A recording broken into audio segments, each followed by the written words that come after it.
Hello, everyone, and welcome to the Metropolitan Republican Club's webinar series. My name is Krisha Lenzo, and on behalf of the Met Club board, we're so happy that you're joining us tonight. As a reminder, we have a link in our live chat, and we hope you'll contribute to our club during this critical election cycle. So tonight, it is a great honor to welcome Raheem Kassam, the editor-in-chief of the National Pulse. Raheem has been breaking news for the past few weeks about Hunter Biden's laptop, the laptop from hell, and he's a critical journalist in researching and investigating this story, which, as you know, we haven't heard pretty much anything about in the media. So without his insights, we wouldn't know about some of the possible corruption that took place during Joe Biden's tenure as vice president, as well as the many problems that we're looking into right now with respect to his connections to foreign governments. So without further ado, I would like to welcome Raheem. Thank you so much. Oh, I thought we'd have much further ado than that. Thank you for having me.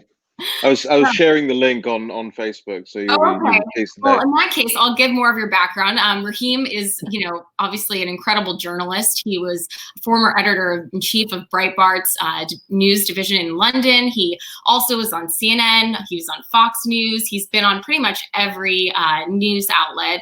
And as I mentioned, every single day, if you follow him on Twitter, if you follow him on social, you will see that he is breaking all of these stories, and they're critical because now we're down to the wire. We have less than a week left to the election. And at this point, every single story counts. And unfortunately, as we saw today with some of the Senate judiciary hearings, big tech is censoring us. And you of course, Raheem, have been, a person who they've been censoring nonstop. For rightly, in their case, rightly so, because you've been coming out with so much really important information.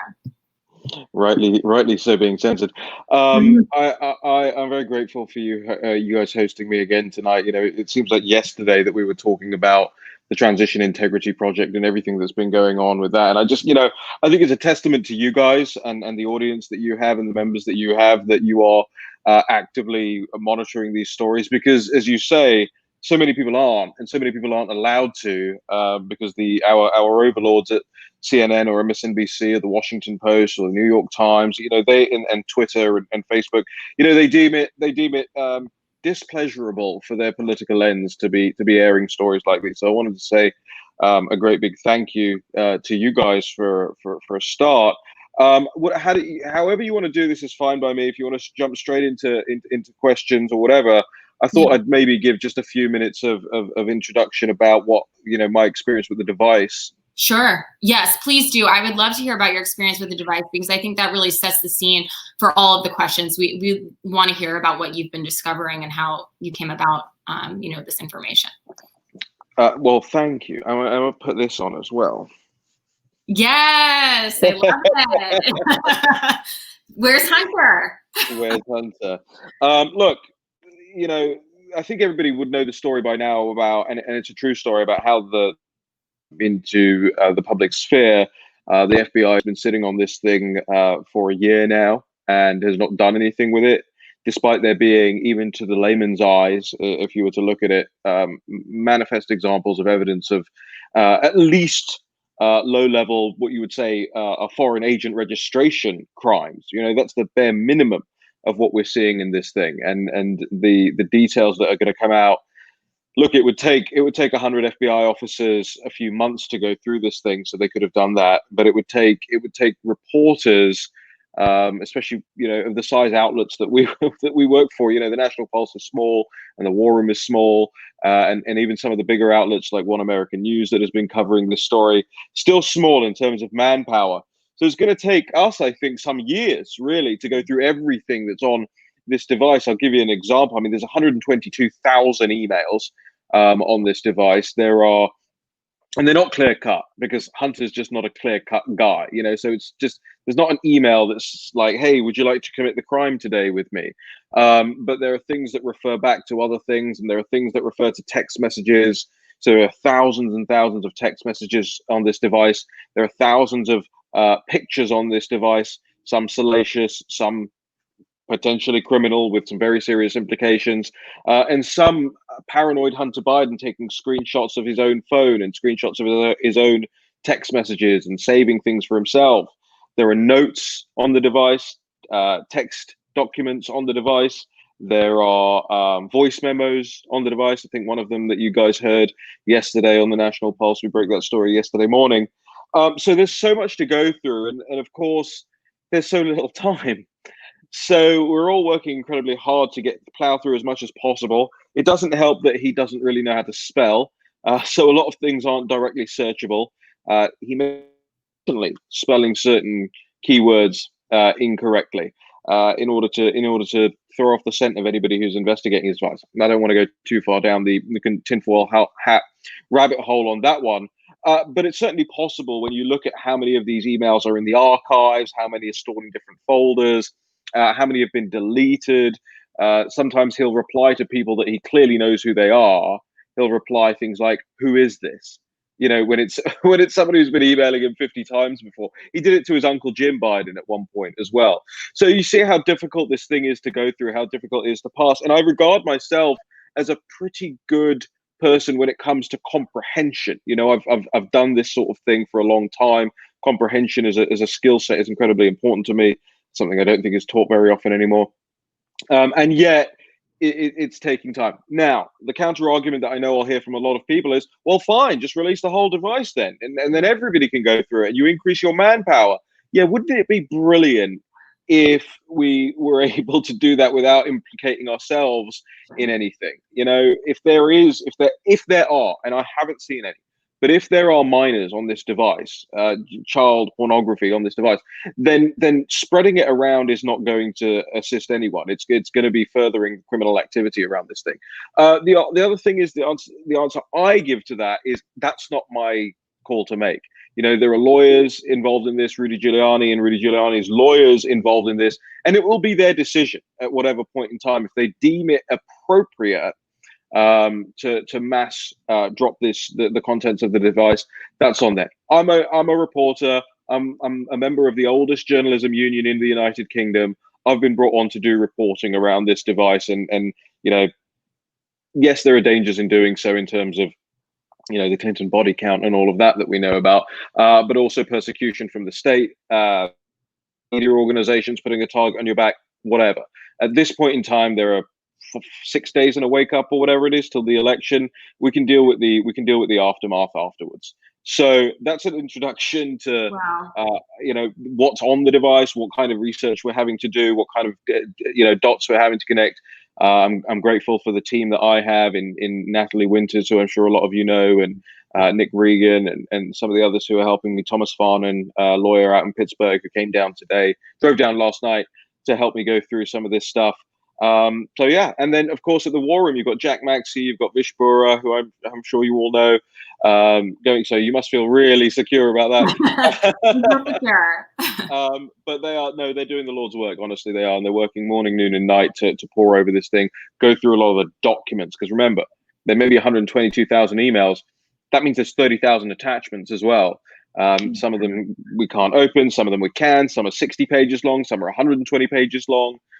Some are unsigned documents, so do you disregard those? Some are signed. So, you know, this is going to take a lot of cataloging, a lot of work, and a lot of deep dive. So with that, I'll hand over to you. And I've got one question for you guys as we start this, and that question is, where's Hunter? Great intro. Well, it really is surreal and incredible. And as you mentioned, you know, you're putting I'm sure you get a lot of, people, a ton of backlash for the incredible work that you're doing. I mean, you're really doing God's work at this moment, doing the work of people, you know, what law enforcement, frankly, should have done a while ago. There should have been an investigation, and it's up to people, real investigative journalists like you, which no longer seem to exist anymore, besides, you know, the work that you're doing and several others. It's astonishing, actually, and very surreal. But I would like to first talk about, you know, some of the stories you've been broke today. I mean, as I said, every single day there's new information coming out. And one of the stories was more, you know, not lighthearted, but, you know, Hunter Biden basically complaining about not being reimbursed by a company in China. That was really kind of ridiculous. But the other story actually, was a specific recording.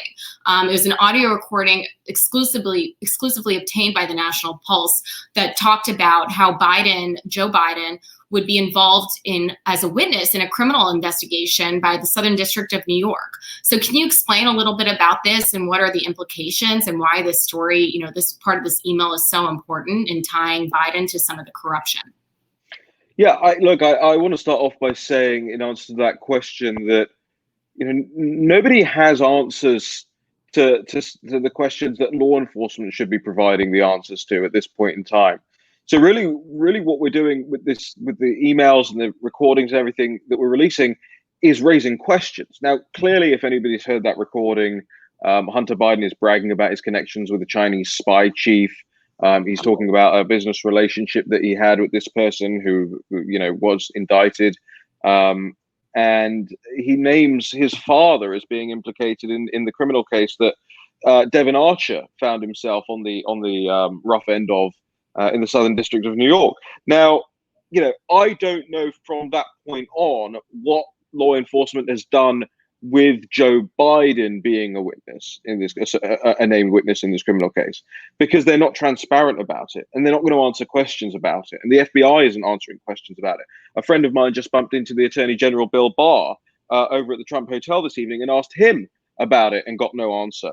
And you might throw your hands up and go, well, why is the Attorney General going to give some guy an answer in a hotel bar? Well, fine, that's one way to look at it. The other way to look at it is the American public are waiting for answers, and us will stop at nothing until we get those answers on the public's behalf. That is what a reporter is supposed to do.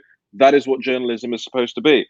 Meanwhile, you've got CNN and the Washington Post and the New York Times and all of these guys not just suppressing this story, but look at what they have been pushing in recent weeks, months, and years.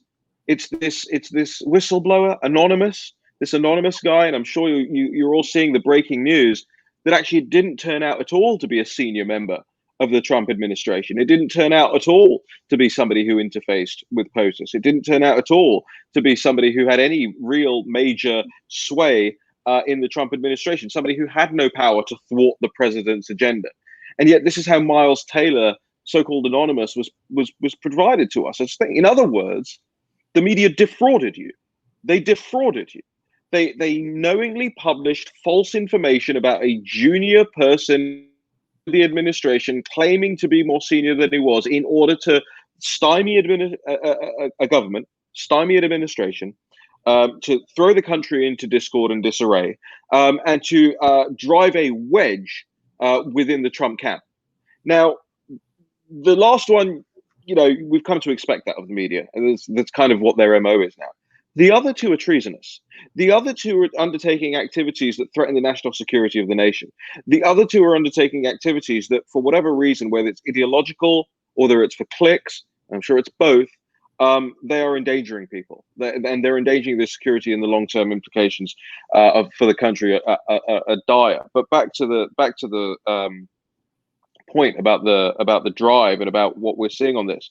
A lot of people say to me, "Oh, well, why are you publishing something about John McCain being called an a-hole in these emails? Why are you publishing, some more light-hearted things that we've been publishing?" Because we're literally publishing things that there is any public interest in, as we find them.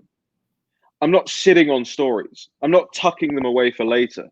As I say, we're up against it in terms of time, and I'm not gonna park something off in a folder and say, oh, we'll save that for a rainy day if we're having a slow news cycle. That's not the way journalism should work. If there is something that there is a public interest in, no matter how small the public interest may be, then the public should be made aware of it in a speedy and a responsible manner as possible. So I think it was important to have John McCain's an a-hole coming from the Hunter Biden emails, because Cindy McCain has just endorsed Joe Biden.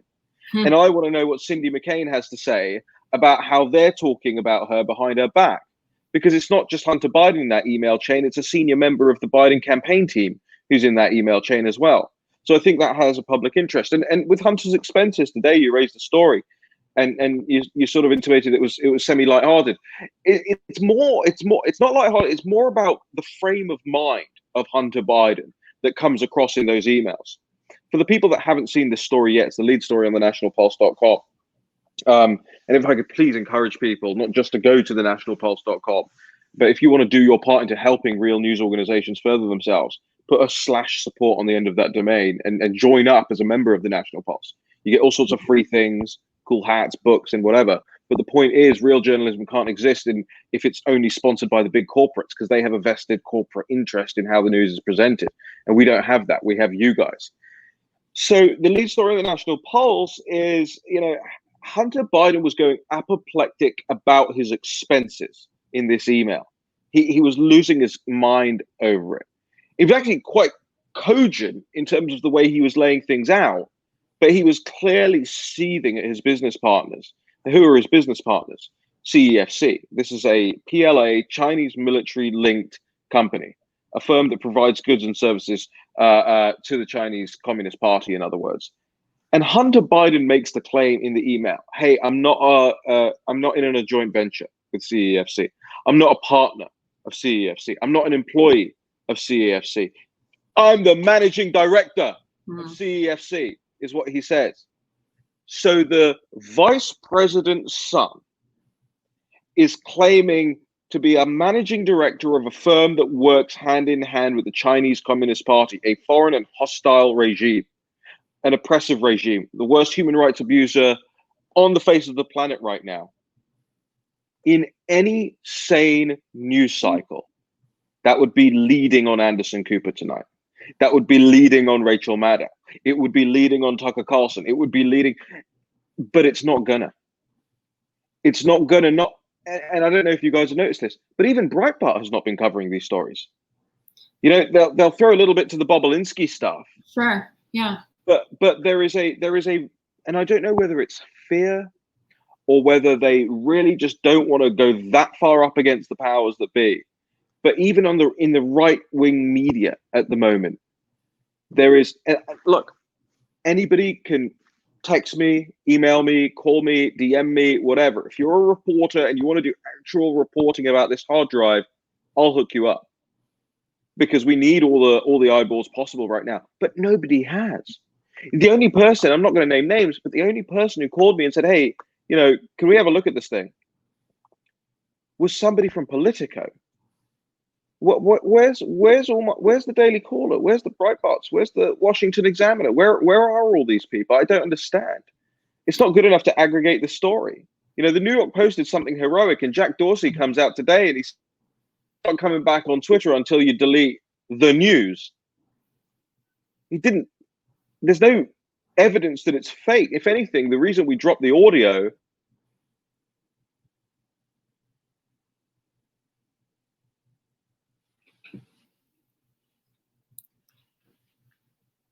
Raheem, we seem to have lost you a little bit. I hope you can reconnect to us. But, as you were saying, I just wanted to reiterate the fact that, you mentioned that Jack Dorsey spoke out today in front of Congress and basically said that he was not suppressing the New York Post. Basically, it just showed that he was lying. He said that he didn't have the New York Post held up on Twitter, and they were still able to tweet, which is a total farce. That's not true at all. But I want to encourage Raheem. I know we want to hear more from him. I think he's going to come back to us. Yes. Hey, you're back. We lost you for a second, but I was just explaining how, to your point, convenient, wasn't it? I was like nervous. I was like, oh no, they're censoring us. They're censoring us, which is probably the case. And that's probably the reason why a lot of these news organizations like Breitbart, which actually they even said Google has been, hurting their stories from coming out, and even Twitter, Jack Dorsey basically lied and said he wasn't holding the Twitter account hostage, even though he was. So, it's just, I think not holding you hostage, but right. People are scared and you're not. And that's incredible. And, it's a real shame that journalists are not coming forward. Let me stop you right there. That shouldn't be incredible. It should be totally credible that a reporter wants to report on things, that an investigator wants to investigate things, that a researcher wants to research things. Jack Posobiec just said something on Twitter. He said everybody in DC is Miles Taylor. And that's absolutely true. They are all these jumped up soy boys who think that they have this, because of either the family they were born into or the way that they were raised, to, this sense of entitlement that they have, that, oh, I'm supposed to decide policy. That's not for the American public to decide. Look at the way that impeachment guy, Vindman, Alex Vindman, behaved.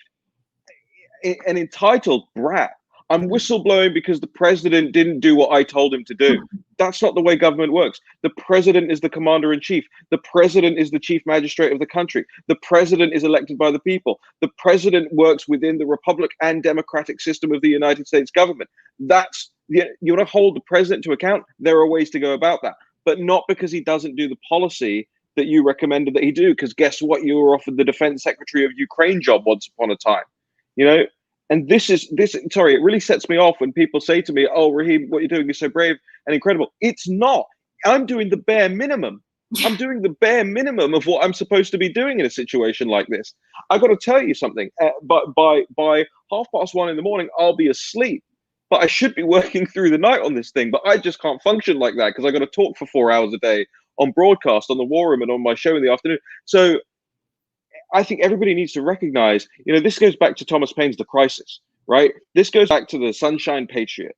And you got to read through the rest of The Crisis to understand that this is exactly the kind of moment that he was alluding to. You get it in war, you get it in information war, you get it in the real world, we're now getting it in the digital world. I want everybody out there, if you take one thing away from this conversation that we're having today, it's your job. You're a citizen of this country. Citizenship comes with responsibilities, or you lose it, or you become a serf. That's the way history has taught us. That's the only way it can work. Wow. No, you're absolutely right. And for those of you who are journalists, and as Raheem said, he is accessible. You can write in to us at the Met Club or to him at the National Pulse, and please support the National Pulse in the work that they're doing, as it is very important at this moment. So we have a lot more questions to ask you, and obviously we're going to open it up to the audience as well. Yeah. But in terms of some of the interviews that have come out, with the, Tucker Carlson interview last night with Tony Bobulinski, and tonight, again, he's doing a follow-up interview with him. Can you discuss, Tony's involvement, and why do you think, he's coming out now with this information? Obviously, you mentioned you're coming out with the information as you're getting it, you're releasing it. This is all verified information. You're releasing the emails with, all the data there. But why do you think it took Tony so long, to come out now at this time? And let me tell you something. We had 1 million visits to the site yesterday, and not one person has come out and said this audio is not real, or these email chains are not real. Nobody's doing that. Remember, they told you it was Russian disinformation at the beginning. That went away very quickly, right? Nobody's saying Russian disinformation anymore. All they're doing, they're going to ground now. The reason I put the hat on, where's Hunter, is because seriously, where's Hunter? Seriously, where's the media chasing Hunter? Where's Joe? For that matter, in Delaware, and where in the basement, and where are the reporters who are supposed to be following the Joe Biden campaign and asking him? They won't accredit me. If I wrote to the Biden campaign, I'm like, hey, can I get on the bus? They're not even going to reply, let alone give me an accreditation to that.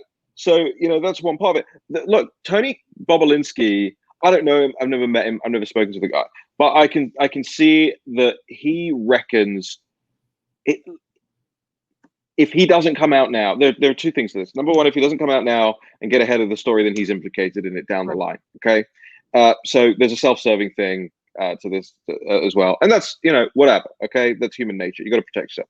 Number two, I think he recognizes the evil that he was involved with, the evil that he didn't even necessarily know he was involved with at the time he was involved in it. He may be on the emails, but he may not have paid attention. He may be on the emails, but he may not have, and maybe he did. I don't know. It's not my place to judge. But what I'm saying is, there is the ability for redemption for everyone, right? And Tony Bobulinski clearly wants a moment of redemption. What I'm interested in as a result of this, however, is Bobulinski. Is there a conversation going on in the background between Bobulinski and other partners that Hunter Biden and Jim Biden and the big guy had? And is Bobulinski going out there first as the canary in the coal mine? And then the other ones who are in all these emails, like Eric Schwerin and Jeff Cooper and some of the other people, are they watching this and going, he is a national hero now? maybe we should do the same thing and talk, because I would recommend it. I would genuinely recommend it. I mean, you think of the plea you can do, the deal you can do on the back of getting to the bottom of what is clearly, I mean, from the outset, 3 days, 4 days into looking at this stuff, you can see the dots: Ukraine, China, Mexico, all Hunter Biden at the center. So there's no doubt in my mind that this guy is a major national security risk. And there's no doubt in my mind that he was using his position as the vice president of the United States' son to grant people access to the White House. He says it in his own words: grant people access to the White House, grant people access to the vice president's house, grant people access to the inauguration, who he felt like there were big billion-dollar business deals to be done with. Well, that's corruption. That's nepotism. He's used the word nepotism himself in his own emails, and it's compromise. And compromise is the biggest part of all of this. Compromise is if Joe Biden is in the White House on January the 21st, 2020, what foreign governments are going to use what that they have on his son or loan deals or whatever it is against him. And that's the big, people in DC can stand, and around the country can stand corruption in DC. There's corruption in every political capital in every country all around the world. They understand that corruption happens. You're never going to get zero corruption, but they won't accept the Oval Office being compromised. And that, I think, is that a lot of this Bobulinski stuff, you're going to see it dovetail with a lot of stuff that's on the hard drive. We were going through it last night. As Bobulinski was on the TV in front of me, I was cross-referencing some of the terms that he was using and some of the people's names that he was using. And bing, bang, sure enough, they all come up and they all line up with his story. Why does Maggie Haberman, and Maggie, if you by chance ever see this, you're more than welcome to come over and go over this with me, because you can verify the dates and everything that Bobulinski's talking about. It's all there in black. And these two things are separate of each other, remember. You took these two pieces of evidence between what Bobulinski's saying and on the laptop into a courtroom, you'd have an open and shut case. Wow. In terms of getting this information out, obviously, as you said, you're publishing on the National Pulse and you're putting, it out on Twitter and other outlets, but it hasn't been on the national news. It's nowhere to be found. How can we get this message? How can we disseminate it? Just through our own actions through the Met Club? What can we do? And, what are you doing right now to try to gain more attention? They are all Miles Taylors. and that includes the reporters at the outlets in Washington, D.C. They are glass-jawed. If you inundate them with messages, DMs, tweets, posting links under all of their tweets and on their Facebook pages, my experience is, if you flood the zone on these people, you exhaust them pretty quickly. If we have an army big enough, whether it's a digital army, or whether it's in person, you want to go and pick it outside CNN on Columbus Circle, I'll be there with you. I'll give the keynote speech. You want to rent a projector and project some of these emails onto that CNN building, I'll pay for it. It's about getting in these people's faces, because guess what? People haven't been getting in their faces for the last 20, 30, 40 years. They've been the gatekeepers. They've been the gatekeepers to power, and they've been the gatekeepers of information. And people don't get in their face. And I'm not saying be violent. I'm not saying be aggressive. I'm not saying that you need to be anything other than robustly polite with them, or politely robust. But that's what it's going to take. You can't save the republic, while you're watching Keeping Up with the Kardashians. You just can't. So it's going to be a choice. Are you going to dedicate some of your time? And I'm not talking to you or anybody on this stream particularly, but just anybody who sees this and that this resonates with. Are you sitting on your ass all day?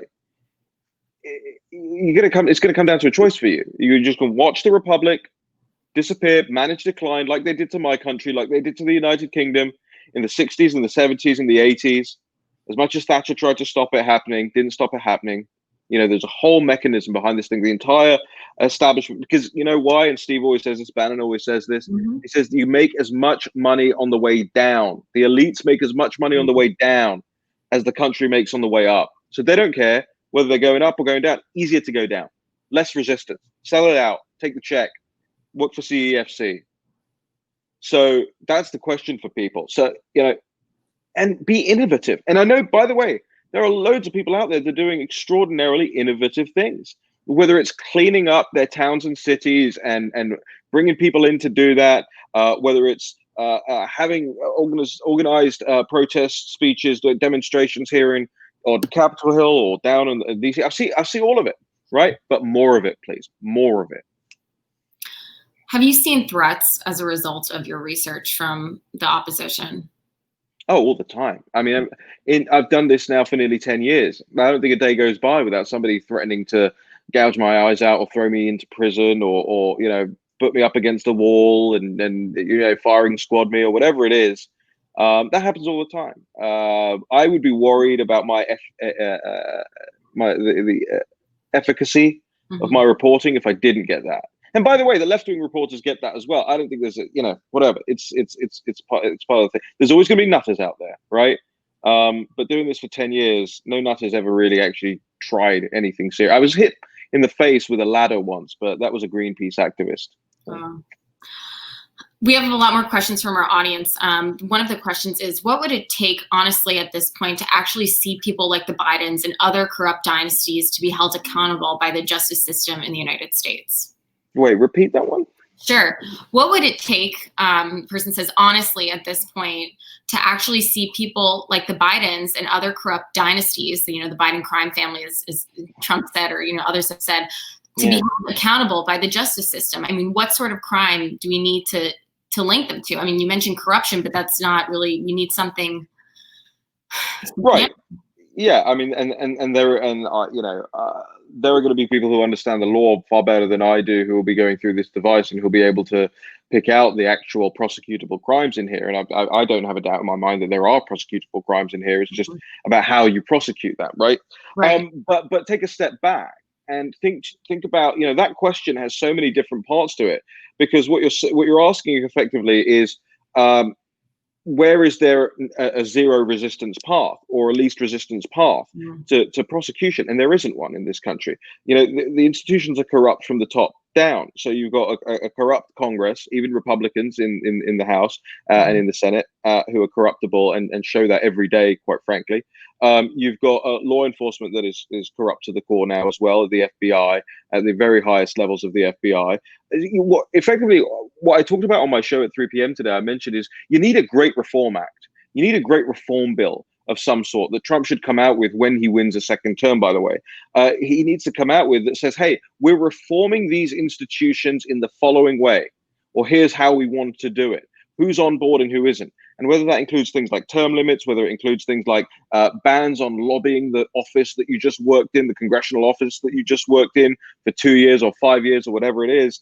But there has to be institutional overhaul at this point. The FBI, as far as I'm concerned, is not fit for purpose anymore. It just demonstrated itself. It's not fit for purpose, whether it's under Comey or it's under Wray or whatever it is. And I'm sure there are fine FBI officers all across the country. And it's not a slight on them. It's not a slight on the people that put themselves in harm's way every day. It's not a slight on the people that are tangling with human trafficking or the opioid crisis or anything like that, or violent crimes, whatever it is. It's about the leadership of these organizations, and you can't get rid of the leadership of these organizations just by replacing the guy at the top, because there are all sorts of appointed positions underneath that person, and then all sorts of appointed positions underneath that person underneath, right? And it just keeps going on. It's like one of those Russian nesting dolls, right? So when the president comes out and says drain the swamp, great, but people need to understand that that swamp draining is a 40-year process, not a 4-year process.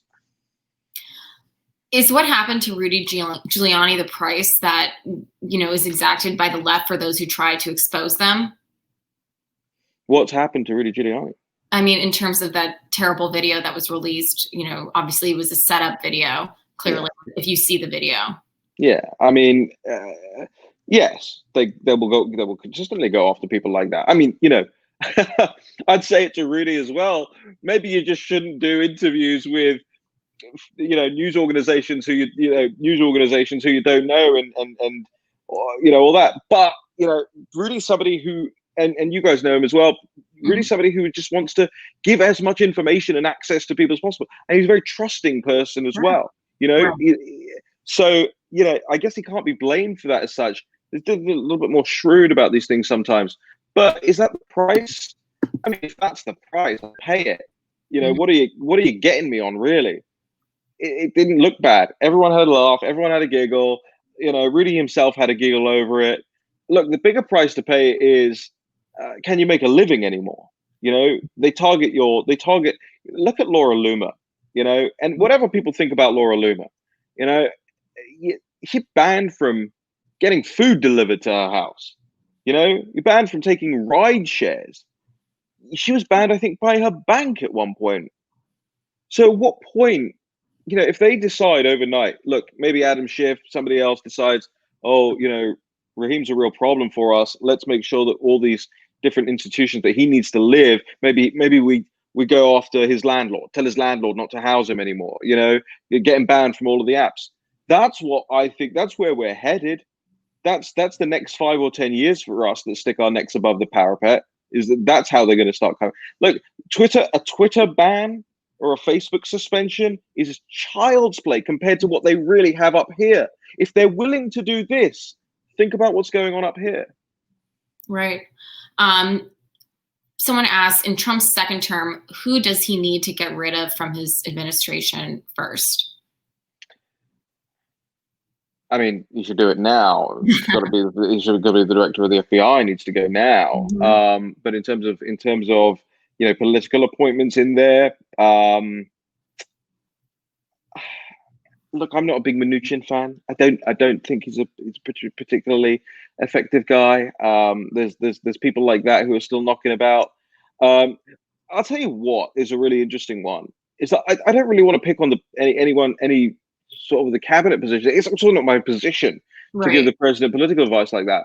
But I will say this about the State Department. The State Department has not been drained more than sort of 1.5% of the careers that have been in there, of the entrenched political classes inside the State Department, who obviously spend billions upon billions upon billions of US taxpayer money on all these crazy projects that they have all around the world, USAID projects and LGBT projects abroad and all of this stuff that Americans never consented to, that Americans actively rejected in 2016.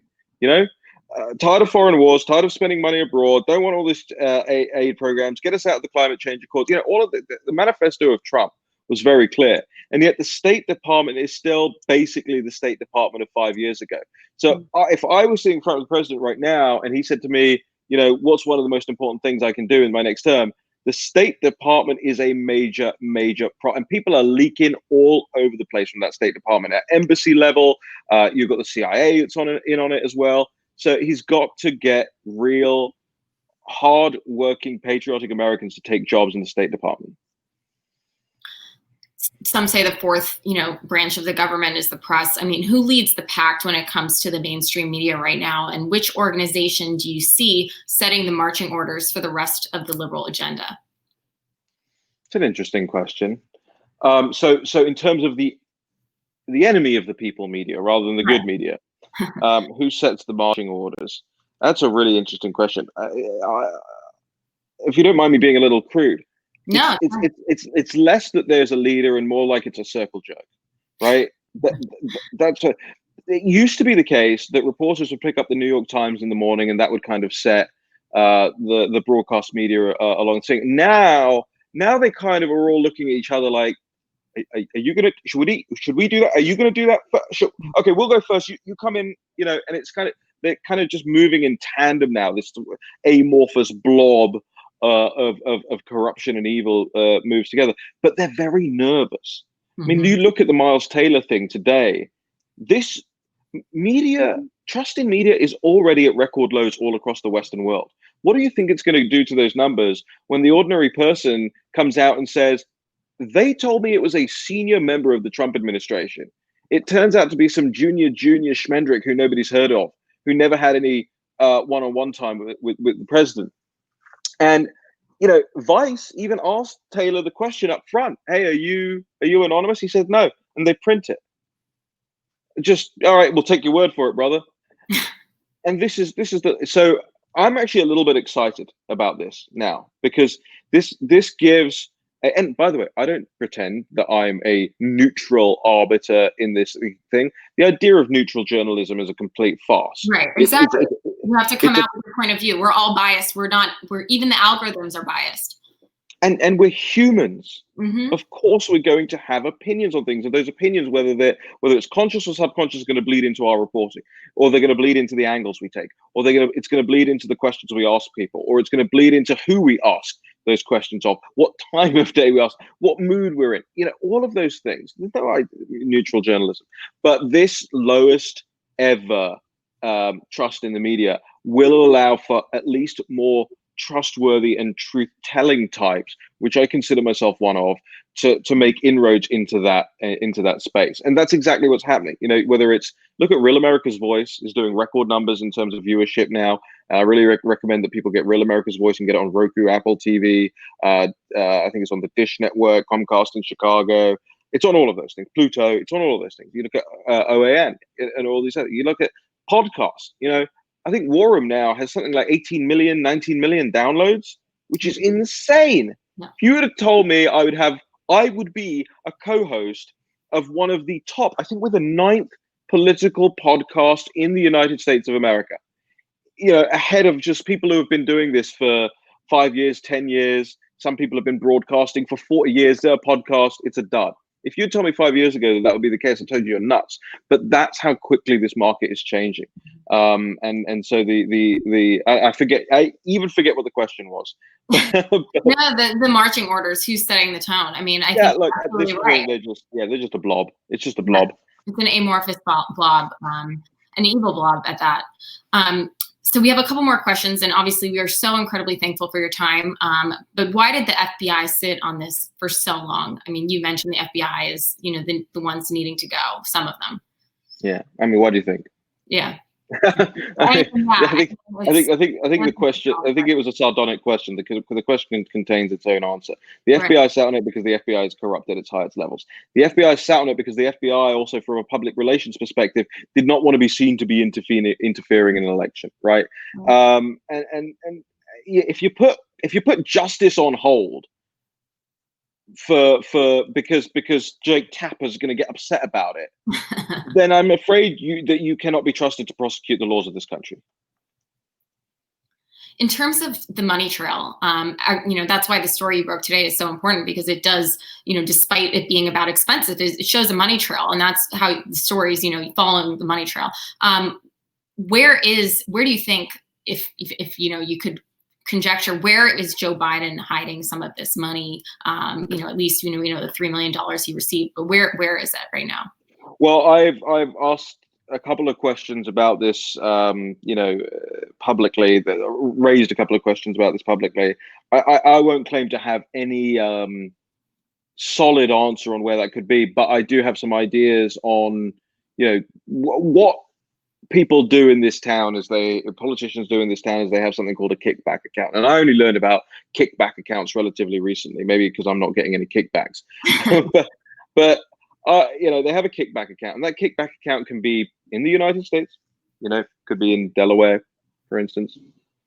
You could have a kickback account in Cyprus. You could have a kickback account in Dubai. You could have a kickback account in Bahrain. You could have a kickback account in Bitcoin, quite frankly.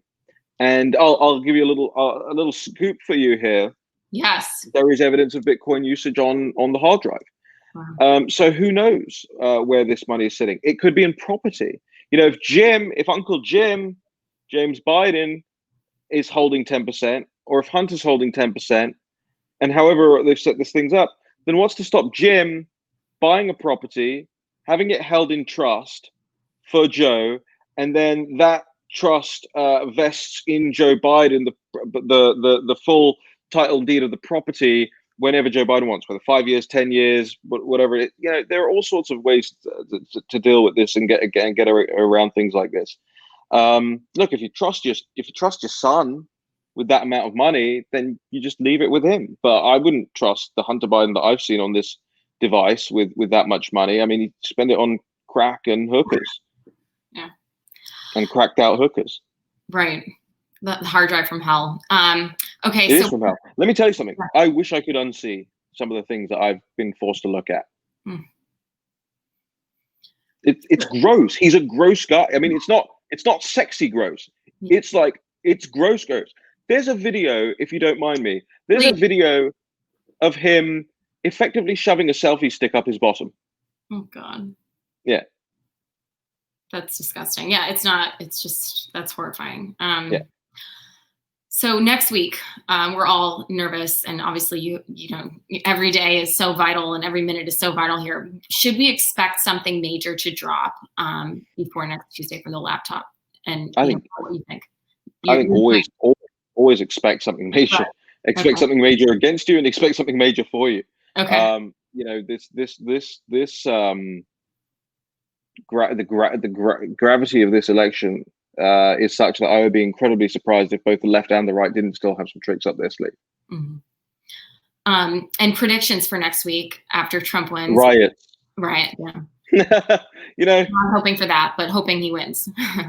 yeah. I mean, look, I think Wisconsin stuff, and that's not to say that I believe in the ABC polling that came out this morning. I think he's down significantly there. Whether that's people telling the truth to pollsters or not, you know, I'm always skeptical of that. I've written article after article on how fraudulent polling is as an industry now. Probably more fraudulent industry than the media is actually. But I still think he wins. I think he carries Florida, he carries Pennsylvania. Texas is not in play. You know, you'll hear that. Little problems in Nebraska, I know, but you know, I think that's local candidate linked kind of stuff. I think he wins, and I think they kick off in a big way. And here's the thing: here's why I believe that the left are panicking right now. Number one, Joe Biden's in hiding again, and in a much more serious state of hiding than he was. I mean, you can't fill 8 seats, whatever he was doing, some outdoor little thing, and he couldn't fill 8 seats there. But also, keep an eye every other day, or take a minute every day to look at your local like Antifa accounts and whether they seem like they're jubilant and celebratory and they're cruising to victory, or if they're planning for November the 3rd and 4th. And right now they're all in full planning, you know, occupy the White House mode. And that tells me that they think they're down, their side thinks they're down. That's getting communicated across the left at the moment. They're warming up in Philadelphia right now. And we're going to see a whole lot more. I was downtown in DC earlier on today, and everything is boarded up again. So you can tell law enforcement is predicting this too. Raheem, thank you so much for your time. We are so happy to have you join us this evening. The question of the day, question of the year, of the century, where's Hunter? But please tell us, how can we contribute to your efforts and all the amazing work you're doing? I know already I'm looking at the time, you know, 50 minutes, you know, where this could be time you're looking through emails. I mean, you're literally breaking news every day. It's so critical. Yep. Just head on over to thenationalpulse.com/support. If you don't want to join as a member, there are several membership tiers. The pricier you go, the more it includes. We're incredibly grateful. We have about 350, 400 odd members now who have chosen to join up and fund what we call Fund Real News. And you can actually go to fundrealnews.com as an alternative domain to that. And I'm just incredibly grateful for that, because that allows me to, you know, hire more people and get more research done and push out in different ways and develop different marketing techniques and make the site load faster. And, you know, all these little things that help the news proliferate, that all of these big corporate media organizations, you know, can just fritter money away on search engine optimization and Google ads and shoving fake news stories in the American public space. So I'm just really grateful, and I'm grateful for your time as well. You guys are absolutely excellent. What you do is absolutely excellent, and I'm really honored that you thought of me and to have me on. So thank you. No, of course. And last question: where do we get the hat? Can we get it on your site? Not yet, but you can get Where's Hunter masks on the site. You can get Where's Hunter t-shirts. So if you go to thenationalpulse.com, at the top there's a swag store. There's all kinds of swag in there. Where's Hunter? BLM, Biden's Laptop Matters. So there's all sorts of things in there, and have fun with it. Working on the hats, but they're quite good, aren't they? Amazing. No, that's the question we need to be asking at this moment. But who better to answer than you, Raheem? And thank you again for all of your great work. Thanks for joining us. Thank you. Have a great night, everyone. Have a great night.